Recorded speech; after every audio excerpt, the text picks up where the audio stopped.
All right. So today, as you have questions, please put them in the chat. I'm sorry, please put them in the Q&A box that you see at the bottom of the screen. We're going to be asking you some questions also throughout the presentation, and we'd like you to put that some answers to that when we say, can you please put them in the chat? Put them in the chat. If you have a question that you'd like answered at the end of our presentation, put them in the Q&A box. I know that's kind of confusing, but let's make sure we have the questions when we get to Q&A in the question and answer box. So IDD in the school system, making the case for building the foundation for successful community inclusion. Now, a lot of you are probably wondering, what in the world are they talking about?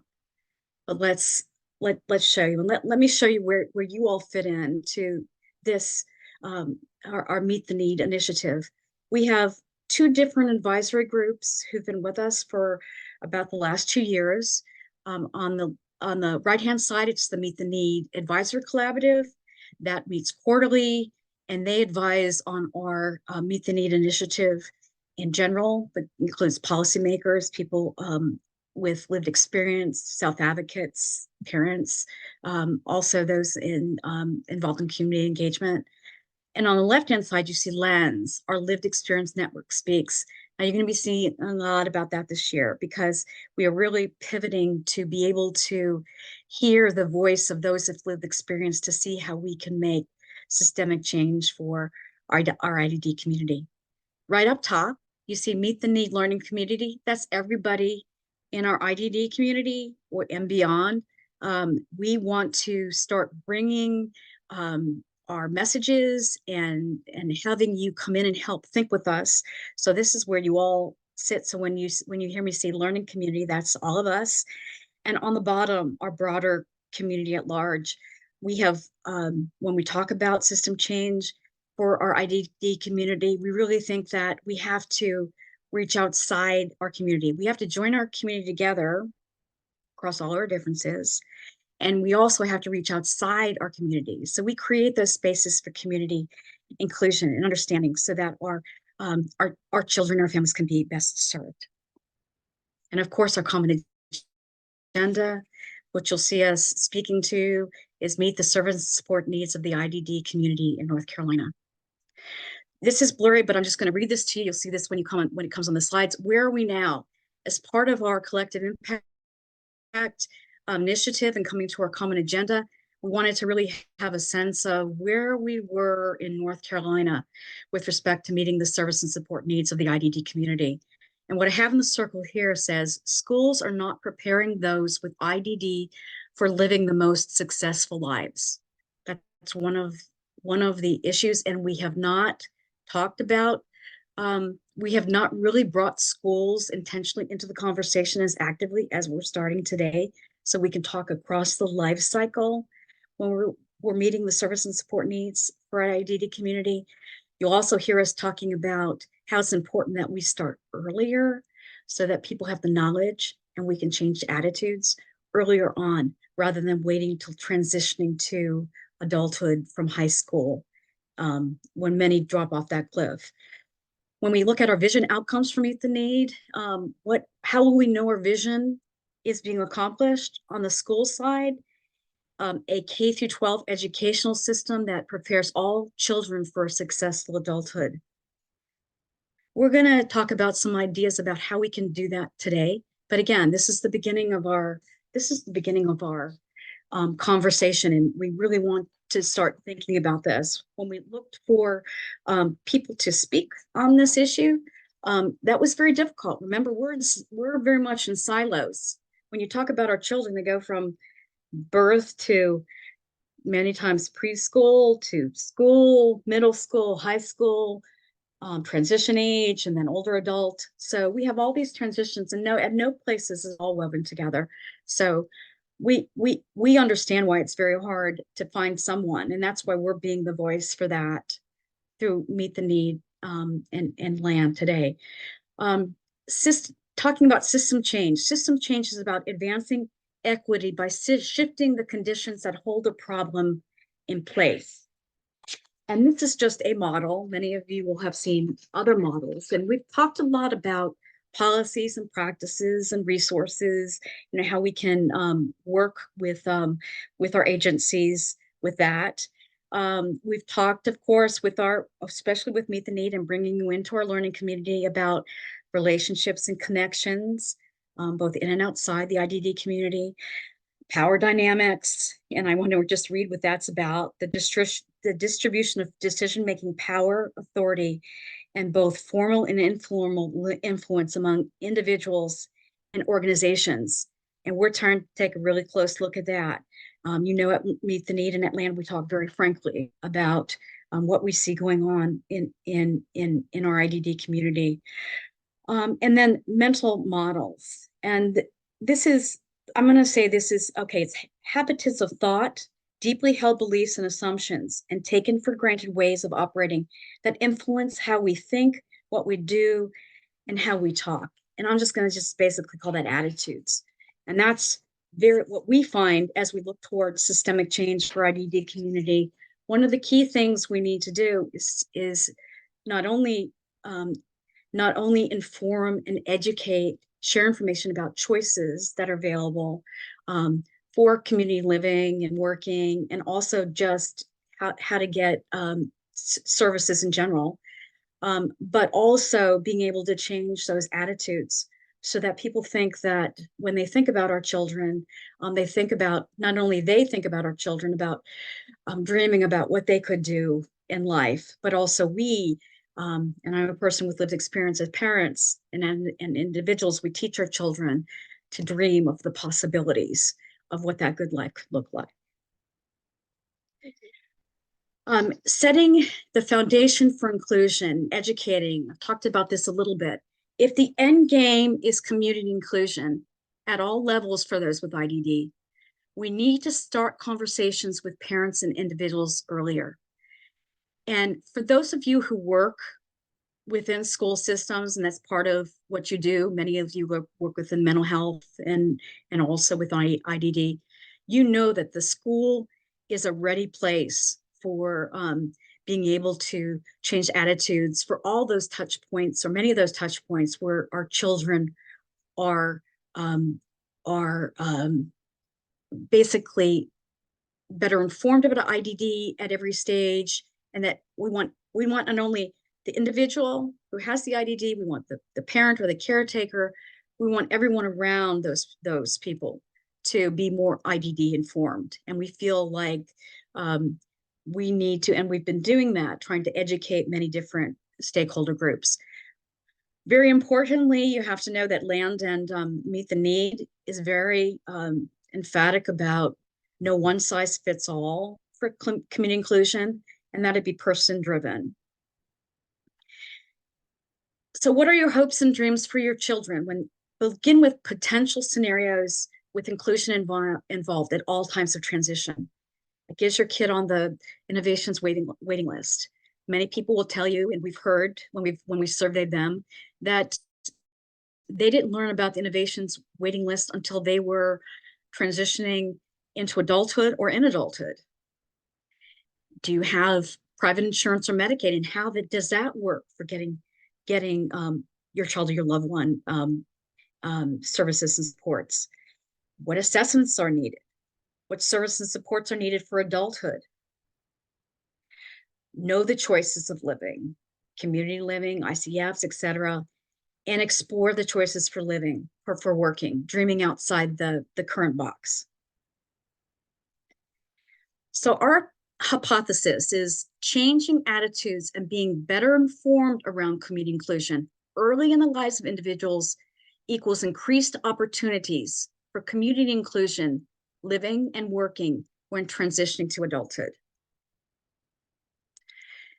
Now we're going to talk most specifically for the rest of today about this role of schools. And I've been talking to more globally about the system change that needs to happen. And we're going to kind of drill down and talk more specifically with Diane Coffey, who's going to follow me.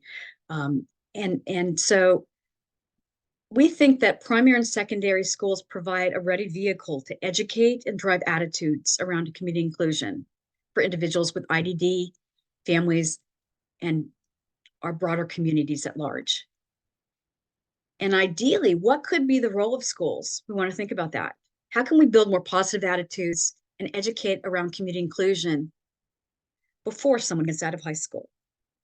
And how can we do this without putting an extra load on an already stressed school system? And how can we be the change of what we want to see? And now I'm going to introduce to you Diane Coffey. She will tell you a little bit about her background. She's a very active member within our um, land our land advisory council, as well as our Meet the Need collaboratives, and is the co-chair for our LENS, our Lived Experience Network. Thank you, Diane. Thank you, Beth. As you said, I'm Diane Coffey, and I'm a parent advocate first and foremost. And I work with as a family engagement consultant for Parent to Parent Family Support Network of the High Country, which is housed under the College of Education at App State University. I'm also involved with DPI organizations within work groups within that. So coming from two pieces of that, looking at both sides as from the family and thinking about the educational. So what as Beth mentioned earlier, we're talking about around the good life. So we're going to start when we start planning and exploring for our child's good life as soon as they are born. But then, we get our diagnosis and we start navigating the new world. And as we face that, can be overwhelming. So it's easy to lose sight of plans for our child's good life, or even to forget to still dream for their future. Next slide.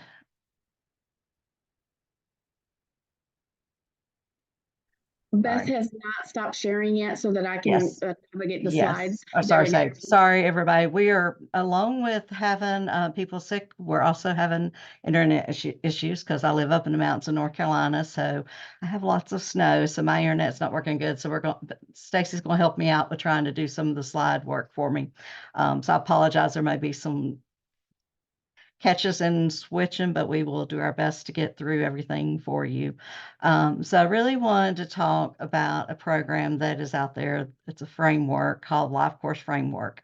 And with that, it's called Charting the Life Course Framework, was created intentionally to help individuals and families of all abilities and all ages develop a vision for a good life. So it's created to really think about what they need to know and do, how to identify and how to find or develop supports, and discover what it takes to live the lives they want to live.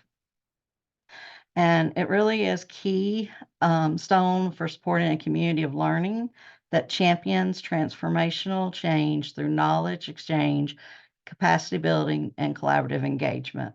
And Stacy, if you'll switch to the person-centered tools, if you'll go to that one second.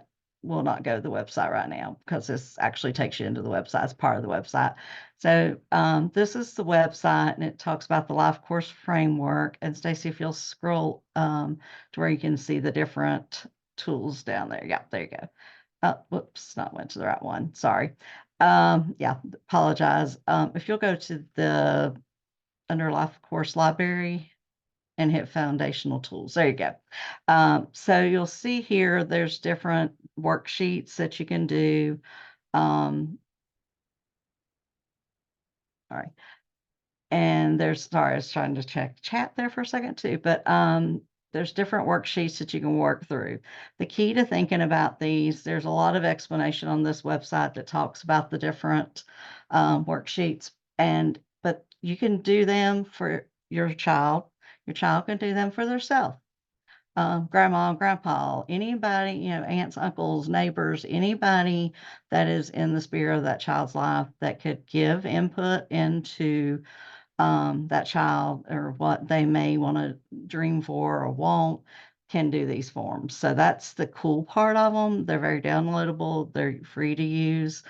They're very neat to be able to just go in and do and think about and plan. I'll be honest, I did them when I was doing some training around this and even doing them myself.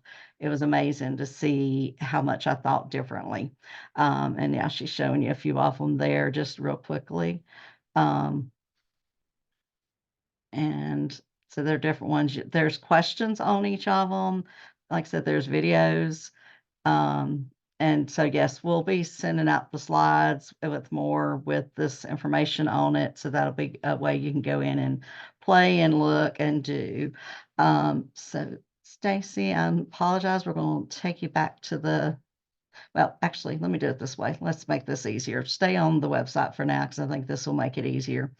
One of the big pieces around this next page slide, sorry, is the core belief of all people have the right to live, love, work, play, and pursue their own life aspirations. So that is what the real intention of this program is about, is really making sure everybody is able to exercise that right. And so if we'll switch back, Stacy, to the framework infographic.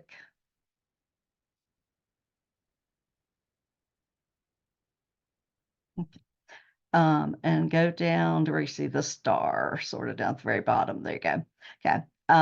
So you'll see on most of this stuff, it talks and shows this little cute little star that you see with the different colors. You'll see the very top piece is the most crucial, is personal strengths and assets. So start there. That is the biggest thing that this starts with, is it's starting with what your child is able to do, their skills, their strengths, the assets they bring to the table. Then you start thinking about how to layer in the other pieces they need. So when we're talking schools, what technology they may need to access school, what technology, even just getting, around the community, whatever. So you think about those pieces and bring that in. You think about the relationships, whether it's family, friends, like I mentioned, next door neighbors, whatever, where it's a teacher that's really special in that child's life. You start thinking about bringing those relationships in, and then bring in community-based pieces in. So your faith, your organizations, your Boy Scouts, Girl Scouts, whatever it be, however you want to look at what you want to look at for community-based. And then you bring in the pieces around the services are needed, if there's Medicaid needed, if all of those pieces can play into it. So that makes the perfect star for the child. And if you'll go back up. And Diane, that's a place where you'll always be saying, have I applied for the innovations waiver? Yes. Have I applied for those services and supports? Do I have the assessments I need? Yes. And there are forms within the forms that we looked at on the website that will bring you to how to even pull this in. But yes, those pieces, that's where you're going to really start that, looking at eligibility, what you meet, what you need, those pieces around that. So Stacy, if you'll jump back up to the very top, just a little bit down. So you'll see the trajectory to a good life. So that form, and there's a form that matches that one too, that can help you fill out, but it really looks about the vision of what you want, and what your child wants, what you want for your child, but also, what you don't want. What do you want to prevent? What do you want to make sure it's not what happens? So thinking through those.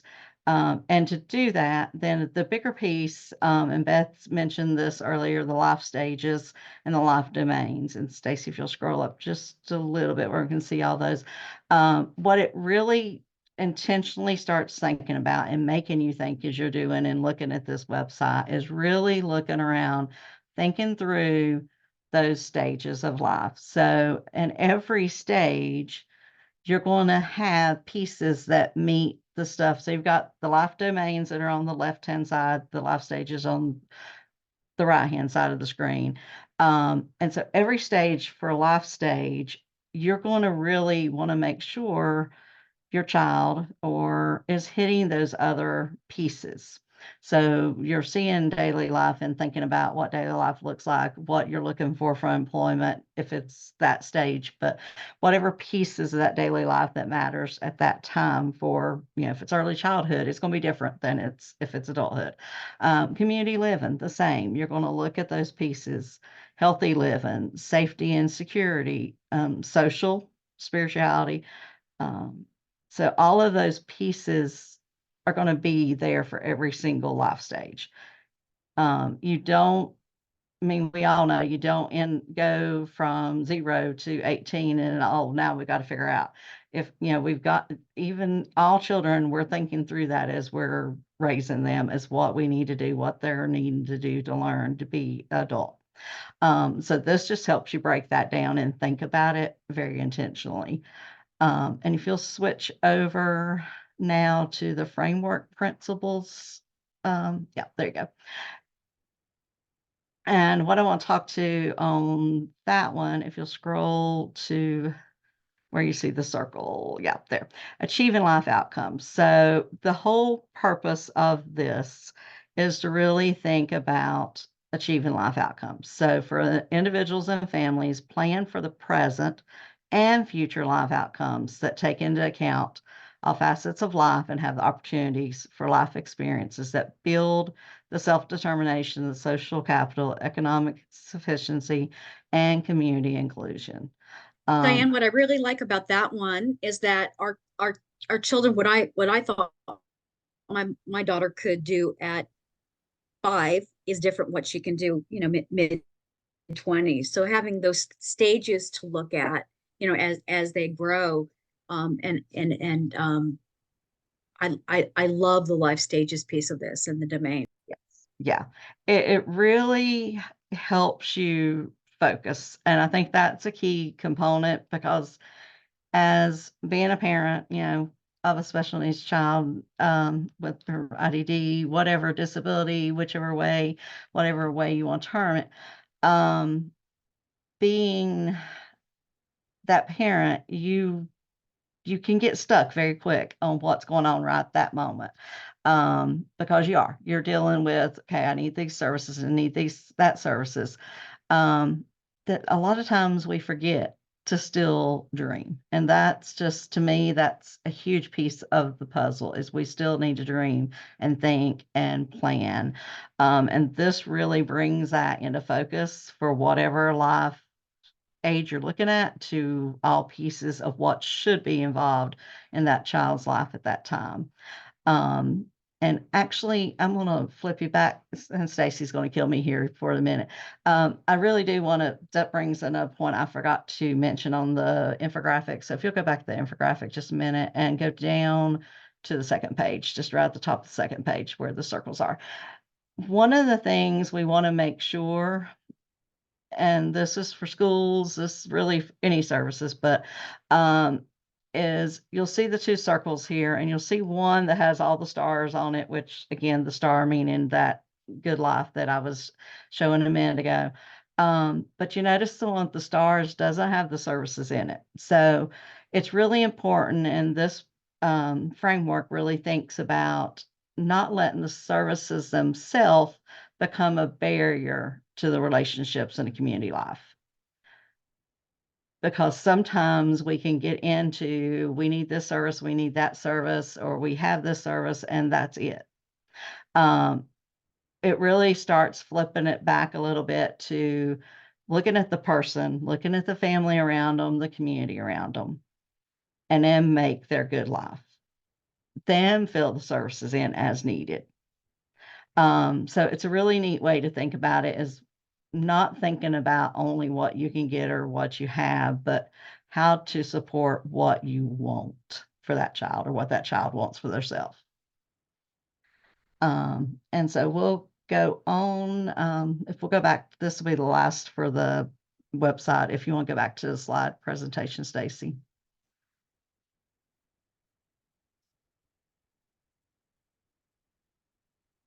Okay.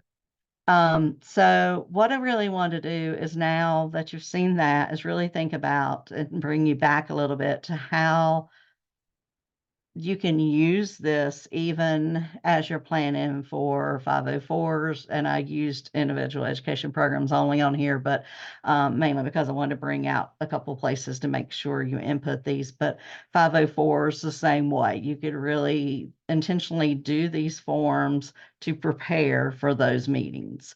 And that can really help as families are preparing to focus you in on again, those pieces that the child wants for themselves or you want for your child. And then also bring that into planning for, especially around the individual education program, planning for what you want to set for goals for that year. And so, which is what that should be doing, is thinking about the educational piece, but that also means what that child wants for that year too. So the two places I've mentioned, and these come up at the very first as you're starting through most of the time, with the IEP, with your case manager or EC teacher. Two questions that you're asked, is the parental concerns, if any, about their child's academic and functional performance in school, and then the parent-student's vision for the future. A lot of times those get run over quickly.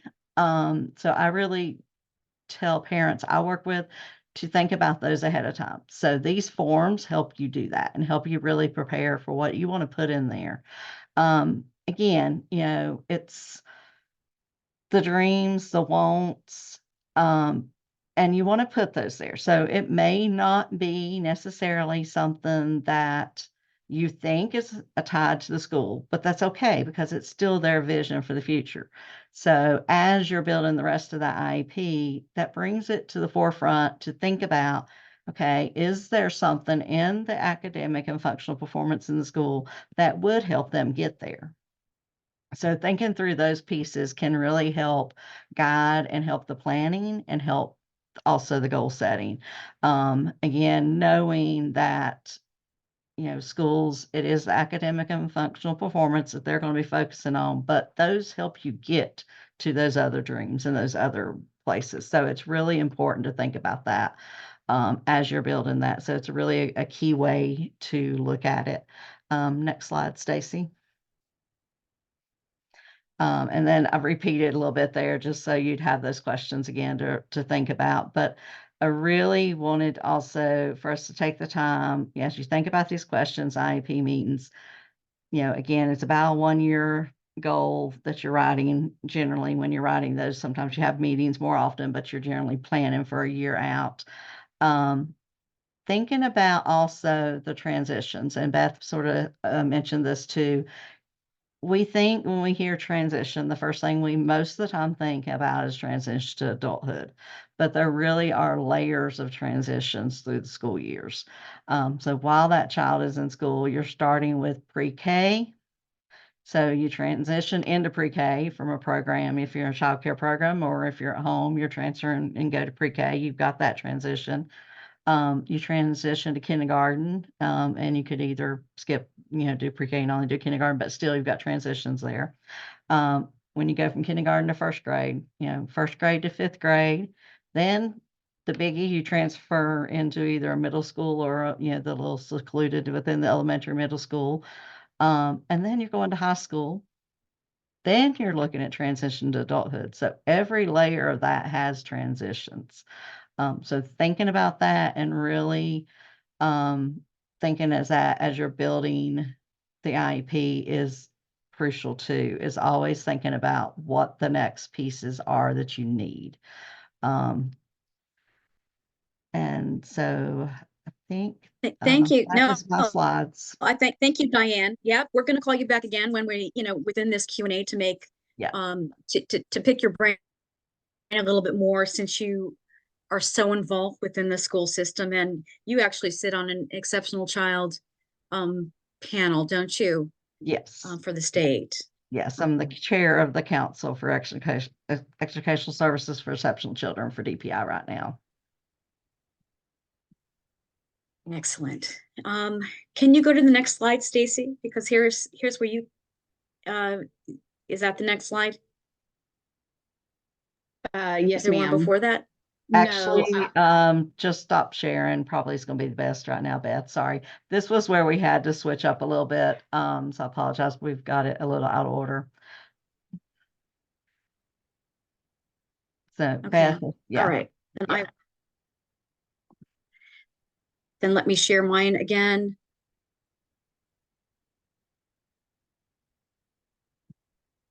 And I'll scoot to where we need to be.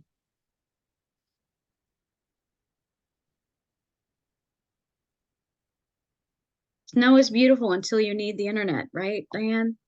Most definitely. It is definitely made for a crazy morning. Thanks everyone for bearing with us. We're going to the questions now.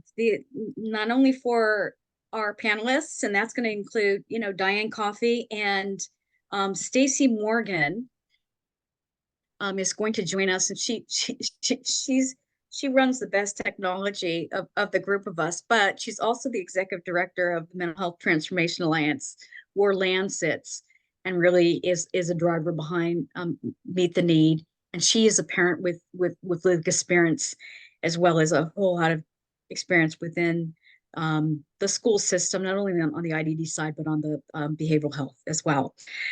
All right, the first question, and this is for everyone, and if you could put your thoughts in the chat. If you knew then what you know now, what would you do differently to prepare yourself or your loved one for transitioning to community-based integrated living and working? So if you knew then what you know now, how would you do things differently, especially for those ones who now are have transitioned into adulthood, or those parents or those caretakers who have helped? And put your thoughts in the chat if you would. And I'm going to, while you're doing that, I'm going to ask Stacy, if you knew then what you know now. I knew you were going to ask me. So, when you sent me these questions and I looked at them, I thought about this for a long and hard time. But really, if I knew then what I know now, I would have been a lot more assertive with the schools earlier in age, instead of listening to them telling me that no, I had time, that this was the best course for him, that we need to go this way. Because at the end of the day, when it came to end game and we had to, go to transition to a different part of life, we weren't prepared. He wasn't prepared. So I think I would have been more persistent and more adamant about what support we needed as a family, and what he needed. And then, started it earlier and not listen to them. Well, we can wait on this, or we can wait on that. So that's actually what I kept coming back to when I thought about this question. So. And thank you, Stacy. And it looks like we've had some comment in the chat. Do you want to read those? Get ready to read those as we get ready to hear from Diane. Yeah. If you knew then. Yeah. So Amy has said, someone said, Amy said, insisted on social skills goals for my son. This skill is essential across all settings. And, that was one of them that was one for our family. And then someone said, I would have and am now starting to ask the questions of my kids earlier regarding what they want and what their plans and desires are, so I could work on helping them support that dream. Someone said, learn the art of negotiation much earlier. Exactly. Schools should implement peer modeling opportunities to foster school interaction with peers of IDD students. Agree with the importance of social skills. Someone agreed with the importance of social skills. And then I think my chat keeps jumping around, but coming from another state, the shock of not having my child included in regular classroom was immense. Yes, that's huge. We didn't want to, we know that we need to speak about the idea of the included or the inclusive classroom. And we knew that was such a big issue. We couldn't get into that today, but if I knew then what I do now, I would have advocated for more inclusion in the general classroom, because as my child transitioned to adulthood and in the community, that was very hard. She needed to be around children who had other skills. But Diane, why don't you cap this off, and then we'll go to the next question. If you knew then what you know now. I think mine would be really, and along Stacy's line of really learning to advocate earlier and speak up earlier, would be around making sure that I continue to enforce that his life outside of the school mattered too. Looking at the academics and that piece a lot of times can leave out the community piece, and the community piece is part of him.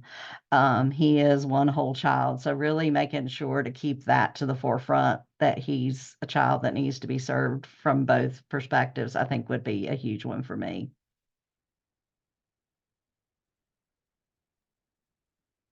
All right. Looks like someone else has said I would convey a sense of urgency to families I support so they would become more involved in the needs and personal goals of their children. That's wonderful. Sounds like that could either come from a care manager or a system of care coordinator. So the next question that I have for everyone is, what are the key transitions when you think about it from K to 12th grade, from secondary middle school? Were you or your child asked about where they or you would live and work? Did anyone talk about how your child would live and work in the community at the various stages that you talked? And for many people, this was at IEP time that you might think of it, or 504B time. And every year that you sat down, you may have talked about this, you may have not, but tell us what and tell us all, because remember, we're listening to you and you're sharing, and we collect all this information and we share it with everyone as well. So we want to be able to we want to put our finger on what's going on right now. Were you asked about where they should live or work? What happened when they got out of high school? And Stacy, first to you. I was hoping you'd flip flop around. So the key transitions for me actually would be at the end of every school year. I hate to say it that way, but each grade is different and each grade requirement is different. So key transitions for me was at the end of every grade and then at the end of every school. So transitioning into elementary school, transitioning into from middle school to high school, and then from high school all into adulthood. I think that any transition is a key transition and is an opportunity to be able to plan and to ask us and families what it is in use that they want. So was I ever asked? No. Never asked outside of what are your goals for your child for this academic school year. Was anything ever addressed or asked? And actually, this is one of the things that if I didn't know now, what I know, I would have taken this more as important, as an area of importance. It would have ranked up a lot more, knowing that now that time wasn't time and resources weren't of the essence when it was time to plan for all this. So. Thank you. And we know you've had a couple of children go through this. So Yes. and grandchildren now. So how about you, Diane? Were these things ever meant? Yeah, sorry. I think I've already, sort of mentioned to me some of the key transitions and what I was talking about earlier, but unfortunately, I echo that very little was I asked about that. And still, with my second child, it's hitting that age now, and I'm not really being asked even now. So it's usually me bringing it up. So that's the truth to that answer, is unfortunately, it's just not asked as much as it should be. And I think now, as we have been working on, Land has been working on this grant, and along with Meet the Need, we're constantly charged with talking about community-based supports and community-based living and community integrated employment. And many of us say, when were those things brought up? You know, when our children were growing up, we would have needed to learn about them along with them learning about them. So we've got a couple other comments in the chat. I'm going to read the first one, and then maybe Stacy could read the rest. Amy said, this did not come up until middle school, and it was essentially a check mark conversation. Boy, don't we know that.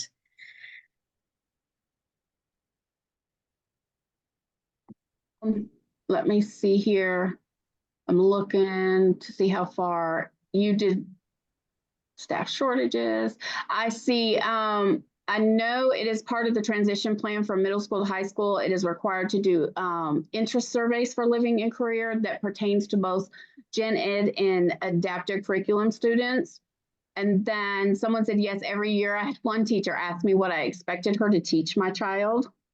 And then someone said in the last year of middle school, and the question is only briefly mentioned as a later subject to high school. And that's been basically our experience. And Philip had asked, will we be able to hear today from anyone who has IDD who can talk about their school experiences? And that was actually the plan. So Beth, I'll let you answer that one. Right. We had 2 people planned who actually have an IDD and are grown in our adults and are working and living there in their communities. And unfortunately, they were sick today. So we are going to, within our newsletter, we always have a blog, and we will be putting the blog within there with someone with personal experience from a advocate point of view. But we like you wish we had that here today. And Beth, I would add also to that with that question is this is not going to be the only time probably that we're going to be talking about IDD in schools. So hopefully we will have an opportunity for them to also be able to setting like this also too. Thank you for that. This is, like we've said, this is a beginning of a conversation, and in no way is it the entire conversation, but we have been listening in part why, when we're thinking about system change, when we've been talking to those individuals who've been successfully able to live and work in the community, there's certain threads that run between all of their stories, and a lot of them have to do with the very active, informed parents, and them also becoming very active, informed in their teen years and into their transitioning to adulthood. So we'd like to get to that, but a lot of the reason why we're talking about this today is from the experience that we've learned about community living, and we want every child to be able to have choices. And that might be living in the community, that might be living in an ICF, but know what the choices could be, and choices early on and through their life cycle. Now to this question: what does it mean to have an IDD informed school? What does it mean to have an IDD informed school? We're going to be using this term a lot this year about getting various stakeholders groups IDD informed, not only within our community, but with all those touch points for our children, and also outside our community. So, Stacy, what does it mean in a couple words to have an IDD informed school? Well, a couple words. You know, I cannot do a couple words. You do not a couple words. So to me, it is person-centered and family-centered. They have the appropriate partnerships to be able to provide resources to the family and the individual child, youth, whoever it may be, at whatever stage of their life.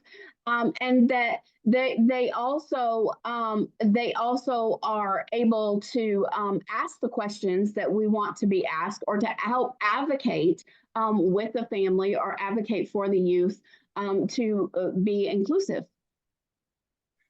And you understand about the system of care framework and how it's kind of worked within in the schools. Is there anything that we can learn about that for our IDD community? I think that the system of care framework can be implemented anywhere. Everyone is is implementing the system of care framework. They just don't know it. And it involves being pooling your resources and your partnerships and ensuring that they're circled around that family, youth, young adult, child, whoever it is, and that family, youth is supported in achieving whatever goals that it has, the family has, and the youth and the individual. So I think it could definitely be utilized in this situation, in this scenario environment. Thank you, Stacy. And how about you, Diane? What does it mean to have an IDD informed school? And everyone else there too, if you want to put it in the chat. To go to the quick words, I think I would probably say very quickly to understand they're not, each child is themselves. They're not a copy cut of another child. Every child's going to react and think and do differently. And so being sure to be able to flex and understand that and flex and meet the needs of each child individually. I think that's probably the key thing I could say quickly.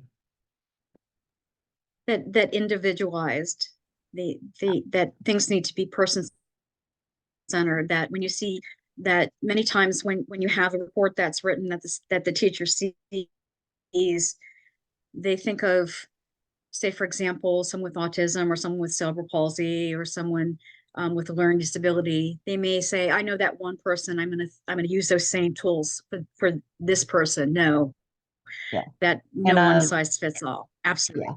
And really, truthfully, I mean, to expand a little bit, I mean, I've been in IEP meetings where it's like, okay, this student, not talking about another student, not the student you're in there to do IEP for. So saying, well, they do this way, so maybe we could do it this way. That's not what we're in there for. We're in there to talk about the one student, my child, or whoever other child.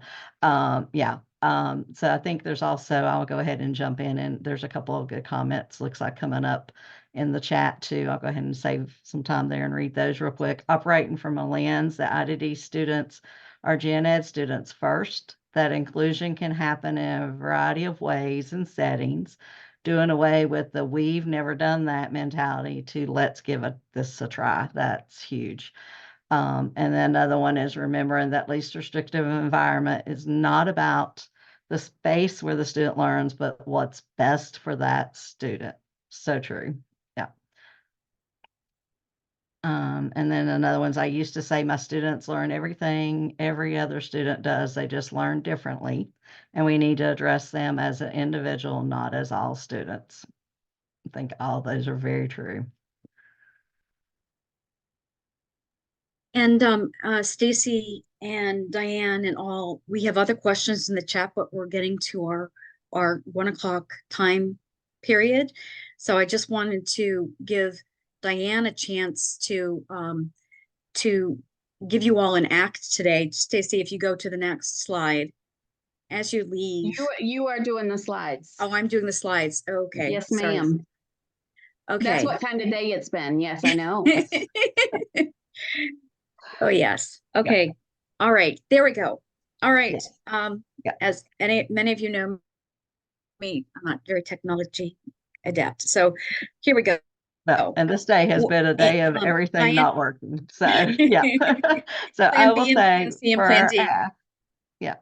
for our ask today, what we really want to say about ACT is how can each of us be the change we want to see? So how can we be the change we want to see? And a little deeper in that is really to think about what I can do to be the change I want to see. So what each of us can do in our communities, in our works, as a parent, as a provider, however you're in this space, what you can do to be the change we want to see.